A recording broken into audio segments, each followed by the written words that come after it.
I stood in the bustling city, feeling the weight of God's call pressing down on me.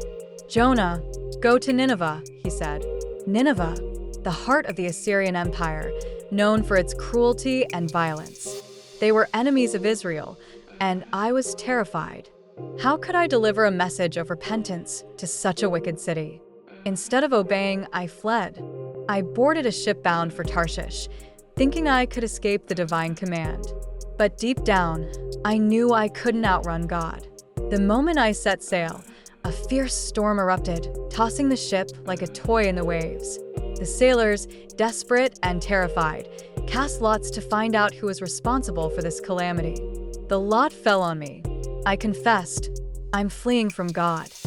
In their desperation, they threw me overboard, and just like that, the storm calmed. I sank into the depths, swallowed by a giant fish. For 3 days and nights, I was trapped in darkness, alone with my thoughts.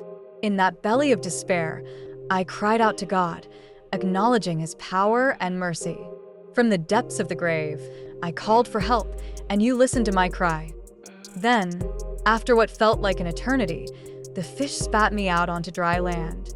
God's voice came to me again, urging me to go to Nineveh. This time, I obeyed. I entered the city and proclaimed, 40 more days, and Nineveh will be overturned."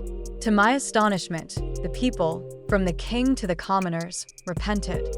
They fasted, donned sackcloth, and cried out to God for mercy. God saw their change of heart and spared the city from destruction. But I was furious. How could He show mercy to my enemies? I wanted justice, not forgiveness. God taught me a lesson through a vine that grew overnight and withered just as quickly. You cared for this vine, though you did nothing to nurture it. Should I not care for the great city of Nineveh? In that moment, I realized the depth of God's mercy. Even those who seem beyond redemption can find forgiveness when they turn to Him. My story is a reminder of obedience, repentance, and the boundless grace of God.